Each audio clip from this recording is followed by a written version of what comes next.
Winter Roses, Summer by Fairytalelovr, Chapter 33, Waterworks. Sam drummed his fingers on his desk, thinking over what John was saying. "It's actually a good idea," he said after a moment.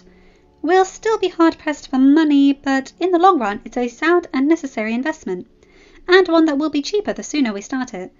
So it's best we start it already." He let out a relieved breath. "Thank the gods!" I was already dreading Danny's reaction. John chuckled. "Not as much as I was." Sam nodded, conceding the point. Do you still want me to be there when you tell her?" "No, thank you." John chuckled again. "I think I can handle it." He stood up. "I just need my lucky charm." Sam, knowing what he meant, chuckled. "Do you have no shame?" John feigned a gasp. "Oh, for spending time with my daughter? Most certainly not." Sam kept laughing as he watched his friend leave his solar. "Gods help us when those two have another child," he thought. Then he paled, widening his eyes. "Gods help us all when Lyanna gets old enough to want things." Arya started to cross the sanctuary to where the adults were. "Is it true?" she asked. Everyone was frozen. "Mother! I want to hear it from you. Is it true?" Catelyn had started to cry as well. "Arya, you don't understand." "It's a simple question, Mother," Sansa said, also having come closer. Her voice was trembling, and her face was drenched in tears. But she transpired a kind of determination no one had seen before. "Did you pray for Jon's death? Did you pray against Jon and Daenerys' marriage? Did you pray for Lyanna's death?" "You can't believe what this whore—" "Watch your mouth, Catelyn," Ned snapped. "We are asking you, Mother," Arya insisted. "I want to hear it from you." "In front of the gods, Mother," Sansa pointed out. "Tell us in front of the gods what you have been asking of them." Catelyn sobbed. "Sansa, please." "So it is true!" the redhead exclaimed. "I can't believe you! Why would you do this? How could you do this?" Her tears had intensified, and she looked more than sad. She was devastated, as if the world had been pulled out from under her. "Why can't you admit it?" Arya cried. "You did it! You were proudly yelling it for all to hear. Why are you suddenly ashamed of it just because Sansa and I heard?" "My girls, my sweet girls, you don't understand." "There is nothing to understand," Sansa said resolutely. Her posture had hardened, and there was a bit of steel in her previously soft voice. She looked like a lady, ready to pass her judgment. "You have wished ill on the pack, and Father rightly sent you away. Now you wish ill on the pack again, and you can't even admit your own actions. And that shows you feel no regret for them. So, I rightly cut ties with you. I have nothing else to say to you, Sister Catelyn." With that, Sansa caught her skirts, turned on her heels, and left the sept. Arya watched her go with a newfound appreciation for her sister. "Arya!" Catelyn held out a hand. But the girl stepped back and turned to her mother with a cold gleam in her stark grey eyes. "If you ever get anywhere near the pack again, you'll see how sharp a wolf's fang can be."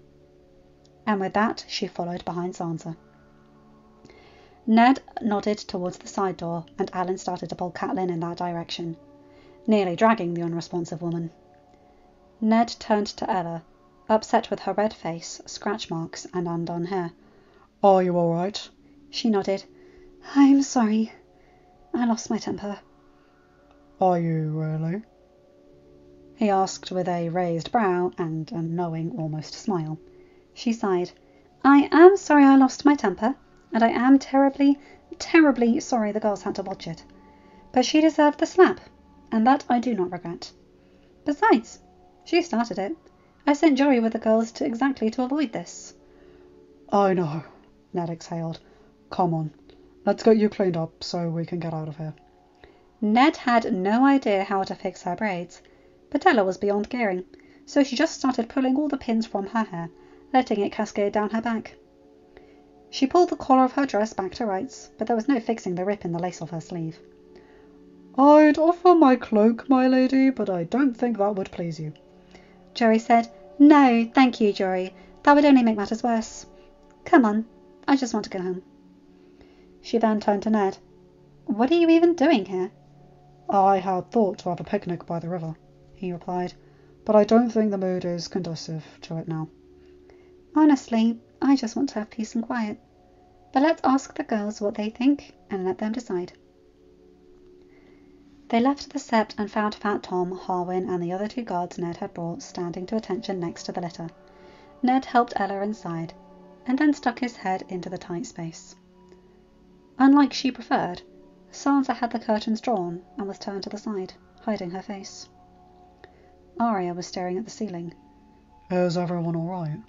Ned asked. Can we go home, please? Sansa asked in a small voice. Ella nodded. Of course we can, Ned said. Father, can you ask someone to send for Syrio on the way? Arya asked. Ned curved the sides of his mouth in a weak smile. You really are a little she-wolf, my sweet girl. He thought. Sure. I'll see you at the tower. He stepped back just as Alan came out of the building. The Scepters have her, my lord. The High Septon wasn't happy. Ned exhaled. She should have thought of that before. Alan, would you please go and ask Lady Arya's dancing teacher to come as soon as he can? The men buckled their swords and went up to their horses, starting the way down the narrow, eternally crowded streets of the capital. Tywin punched a vase as soon as he crossed the threshold to his chambers. The fucking fat stag and his wolf pal, he cursed mentally. If they think they can rule this realm without my support, they are sorely mistaken. Father? Cersei called from the back of the room where she had been waiting. How was the meeting? Lord Stark was there. He answered, as if the name was poison. He brought Robert. That man is a threat to our family. I told you, Tyrion said, playing with a goblet. Ned Stark is too honourable to be useful for our house. Tywin pursed his lips, his anger swelling. The last thing he needed was a lesson on morality from his dwarf of a son. I thought Baelish was on our side, Cersei said. That he would help you win over the small council in order to put pressure on Stark. He was, but there wasn't any time. Stark and Robert came into the room before I could even get it started. And then the fucking bitch meddled, and I couldn't present the deal I wanted. Tywin clenched his jaw and took a moment to calm down. Baelish was supposed to read it out to the council and forget the last paragraph, which was the damning part to the bastard and the dragon, and nothing for the treasury. But Stark took the scroll and he read it, and said he agreed until exactly the paragraph he was not supposed to know about until after the law was signed. So he shut down the proposal? Tyrion asked. Yes, Tywin admitted with a bitter taste in his mouth. He clenched and unclenched his fists, imagining they were around the wolf's neck. And he was mocking me while doing it. And what else? Tyrion asked as he watched his father's reaction. Stark either called you a fool or worse in front of the others, or something else happened, because you're angrier than normal. Robert told me to go back to Casterly Rock. He spoke through tight lips, as if it was hard to understand. He told you to leave the capital? Cersei asked, shocked. Yes, he admitted begrudgingly. And you have to come with me. The room was so silent, one could hear a pin drop. What? Cersei demanded in a dangerously low tone. You heard me, Tywin replied. We've been scurried away from the capital because your idiotic husband is listening to his holier-than-thou hypocritical friend. Honestly, how pathetic, preaching honour and decency when he claimed a bastard and shamed his wife in front of the whole realm. And now that he grew tired of her, he forced her to join the Sept and took a common whore to bed. I don't care if Eddard Stark is a hypocrite, Cersei screeched. I am the Queen of the Seven Kingdoms and my place is in the Red Keep. Unfortunately for all of us, Robert still draws breath, which means he is the one sitting his ass on the Iron Throne. He told us to go, so we are leaving. I cannot believe you are accepting this so easily, Cersei exclaimed. Father! He glared at her. Do you really think I am accepting anything? Tywin sneered. Let them think they've won. Let them think the lions are retreating to lick their wounds. Aerys thought the same, and I laughed last. I will laugh last again. What is a pack compared to a pride? He thought. Cersei smiled smugly, but Tyrion felt a bit of uneasiness. He knew his father too well, so he knew Robert Baratheon and Eddard Stark had made a dangerous enemy that day. Not that they ever had been friends before. Tywin Lannister could take his revenge in a way that would go down in the history books forever. But Tywin seemed to be forgetting that Aerys had been a hated king whom everyone already wanted to replace. Rhaegar had fallen, so supporting Robert had been the only alternative at that point. But Robert was leading a peaceful and stable reign, and Eddard Stark had the North, the Riverlands, the Vale, and even the Reach at his back. This was not going to be the same easy war. Arya stomped up to her room as soon as she jumped out of the litter, promptly dropping her pretty dress and reaching for her increasing pile of breeches and tunics. She rushed down to the room where she and Syrio practiced and took her wooden sword. The Provost had forbidden her to use needle until she was ready, since he said, "It would be a grave crime to ruin such a lovely gift and such a wonderful blade." So she took the practice sword and went to the nearly unused dummy in the corner. She was seeing red, and she let her emotions flow through her. For 15 years you have prayed for my son's death, Father had said. She grunted and attacked the dummy with renewed strength. You even prayed for the death of my granddaughter. She yelled out, exploding in anger. Lyanna was an innocent baby. Jon wasn't guilty of being a bastard. What had her mother thought? That he had appeared, asked Father to break his vows because he wanted to be born a bastard? Arya didn't know how long she was there, hacking and hitting the dummy until a second sword caught hers and disarmed her. You are troubled? Syrio asked in his heavily accented voice. Yes, my mother. I don't know how to feel other than angry. Good, Syrio exclaimed, throwing Arya's ruined old sword away and giving her a fresh new one. Trouble is perfect time for training. When you are dancing in the meadow with your dolls and kittens, this is not when fighting happens. I don't like dolls and kittens, Arya snapped. You are not here. You are with your troubles. If you are with your troubles when fighting happens, he charged, and Arya danced back until Syrio managed to have her on her back. More trouble for you. Tusk, tusk. Just so. How can you be as quick as a snake? He charged again, and Arya parried, managing to stand back up. Or as quiet as a shadow, when you are somewhere else. He finished, having disarmed the girl and pointing both swords at her neck. You are upset with your mother? Arya nodded. She's prayed to her gods, asking for something. Well, for a few things, in fact. But they were things I can't forgive her for wishing for. Syrio nodded. Do you pray to the gods, girl? The old and the new, Arya said. Or, I don't know. There is only one god, he said, using his pointer finger to lift her chin to look at him, and his name is Death. And there is only one thing we say to death. He returned Arya's sword and stepped back. Not today. He charged again, and Arya focused on the song of wood against wood, the way their feet moved against the stone. Finally, something that made sense. Sansa, unlike her sister, didn't have the need to physically extravagate her emotions. So she went to her chambers and closed herself in, feeling like the world had gone mad. Her mother, her mummy, had been capable of something so vile. She remembered all those times growing up when her mummy would tell her of the faith, the gods, how praying connected one with the gods and gave one protection, how hate took away from the gods and brought shame and disaster to one's family. She remembered the countless times reading the seven-pointed star, all the time she was told to be good and dutiful and pious. Today, she had learned that it was all utter bullshit. It was no great shock for Sansa to hear that her mother didn't like Jon. How many times did her mother try to tell Sansa that Jon was her half-brother, that he was bad company, that she shouldn't spend time with him. Countless. If Daenerys hadn't run interference, Sansa would have followed her mother and distanced herself from her brother, and one day, she was certain, she would have grown to regret it. And she was also certain that Jon, kindly and brotherly Jon, he would smile and say, "There's nothing to forgive." Sansa had seen how Jon's things were always second best, how he had less, how Sansa herself needed to help him mend his clothes.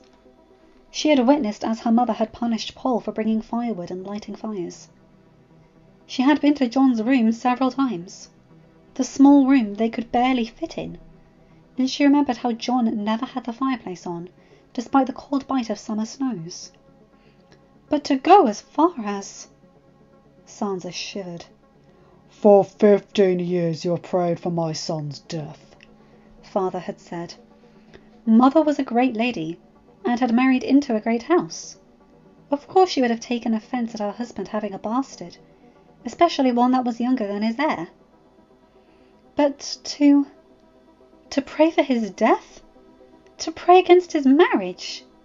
What had Jon ever done to Catelyn? What had Dany ever done to offend her so? "You even prayed for the death of my granddaughter." How could she pray? How could she wish any ill on an innocent child? A little girl, guilty of only being born to her parents. That was unforgivable. That was... Sansa didn't even have words to qualify it. How good was praying if you wished ill thoughts? How good was preaching if you couldn't follow through on your own words? No good. That's what it was. For moons, Sansa had pretended not to notice how her parents were estranged after her father had dismissed several servants, and even given Jon the new room, though it was still a moon before the wedding. She had cried and despaired when Mother had been sent away from Winterfell, and even though she knew Father had his reasons, she could never have imagined. She should have. Even when they arrived at King's Landing, she had noticed how her father was happier and lighter. Not until Arya pointed it out. Maybe this was why Sansa hadn't noticed anything. She'd been too absorbed in her own misery to wonder why would Ned have sent his wife away from his castle. She'd been too awed by the magnificence of the capital to see how her father was behaving. She was too selfish, too self-absorbed to worry about her family. And when Mother had come to say she was joining the faith, all Sansa could think of was how she was giving up her position, how she and Ned would never reconcile, and how Sansa would never have her mummy back living in the same castle. How stupid she had been, as Sansa forever accused her of being. But no more. She had been good, and she had believed in the song and dances and the nights her mother and Scepter had told her to believe in. She had been mocked and made fun of, and her precious prince had almost killed Lady. Songs were for children. She had been dutiful and pious, and she had seen what dutifulness and piety had allowed her mother to pray for. Piety was for the foolish.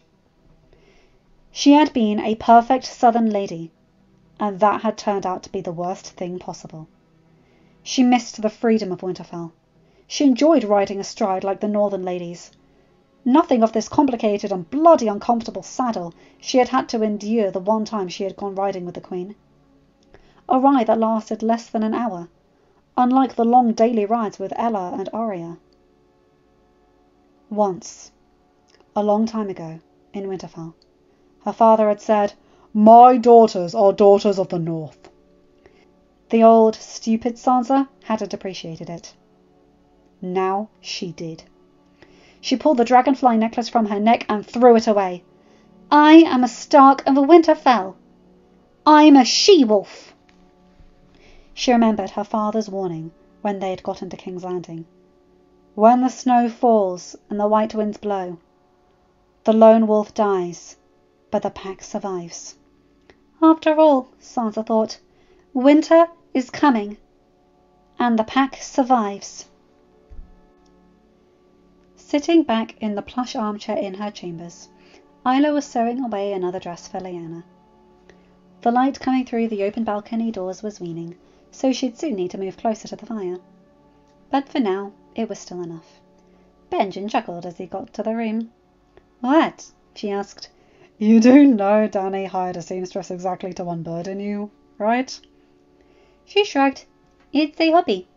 I'm used to—" She looked down to the sewing in her hands. "It was the one thing I could always do that would allow me to escape from the sorry place around me. And then I could trade it for food, and it was enough. I just never gave it up." Benjen knelt by her chair. "You won't ever need to trade for food again. That I promise you." "I know." Isla smiled weakly. "And I also know I don't need to resort to sewing to forget I'm watching you throw away all our hard-earned money. It's just something that I enjoy doing now. It fills my time." Benjen clenched his jaw. Every little snippet she let out about her former husband made his blood boil with anger. If the man was still alive, he'd have sailed to Dawn long ago to show him what he deserved for treating such a woman. "Let it go, Benjen." She patted his cheek. "He's long dead." "He should have been working his fingers to the bone to put food on your table, not wasting money in, I don't know, drink and whores or whatever." Isla sighed. She still had a hard time opening up those old wounds. "He never went to whores, though sometimes I wish he did. No, his mistress was his cup." "How did you end up working at the tower?" Benjen asked. "You never told me." Isla took a deep breath.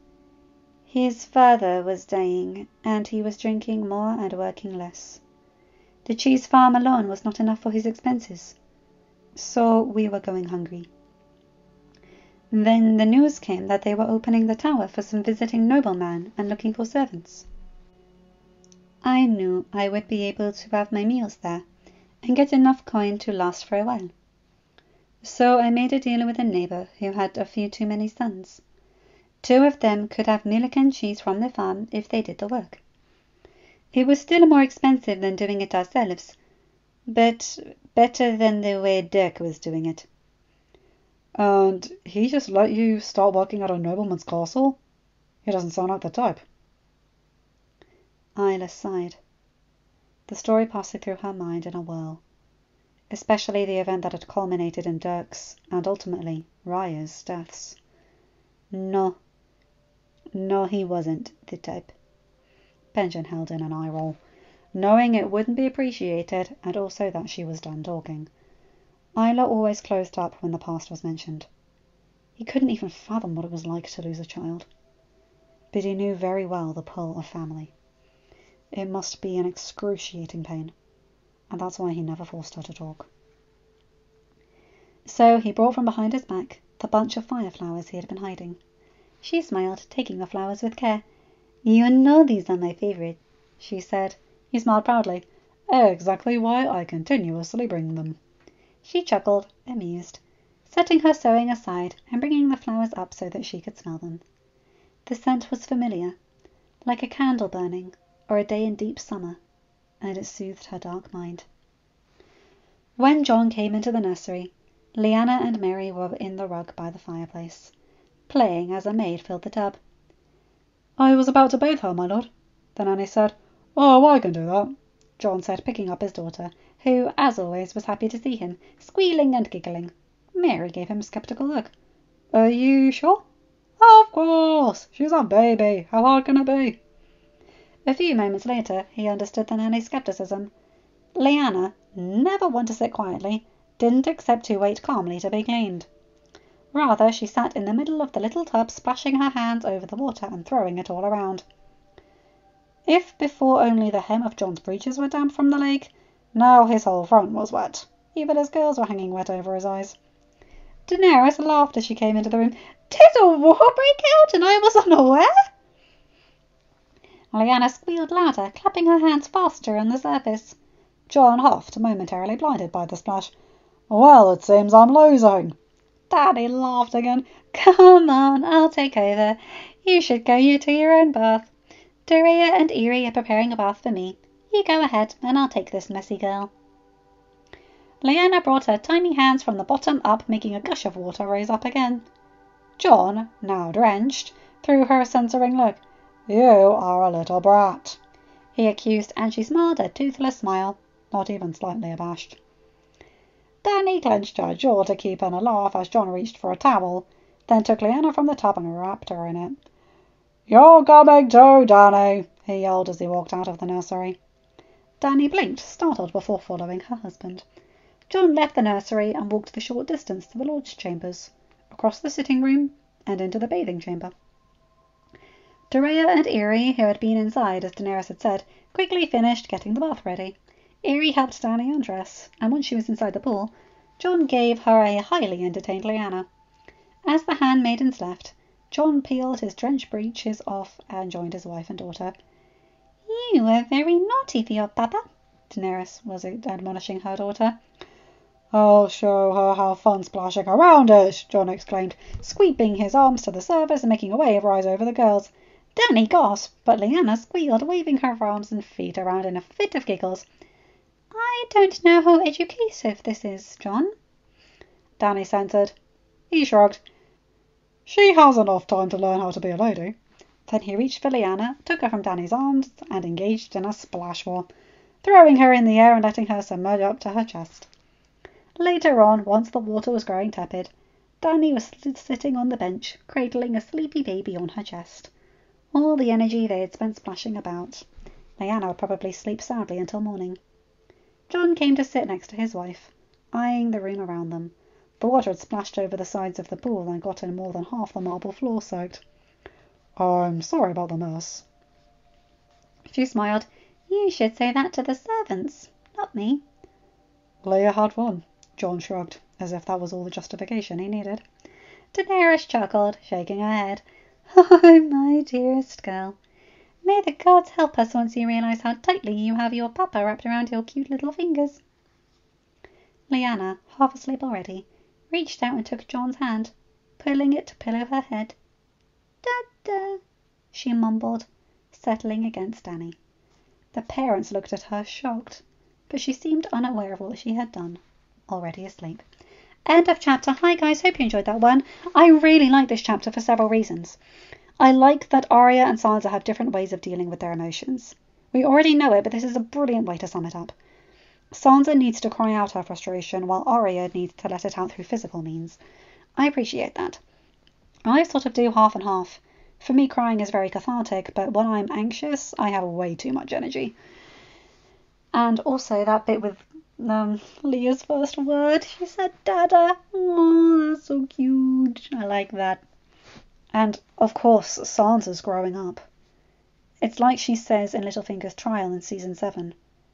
She's a slow learner, but she learns. And when she does learn, she doesn't forget. I appreciate that. She's a smart girl. People say she's stupid, but no, she's simply slow because she talks herself out of her best instincts. If you guys are interested, I've done a Sansa analysis defense video on my other channel, and I go into more detail about this. So if you want to check that out, check out the description down below in the description for my other channel and look for the defense of Sansa Stark. I think you guys might like it. Anyway, you guys know the drill. Like, comment and subscribe and hit that bell to get notified for whenever I upload a new video. Have a good day, night, or whatever time zone you're in. Bye my guys, gals and non-binary pals. I'll see you in another video. Take care.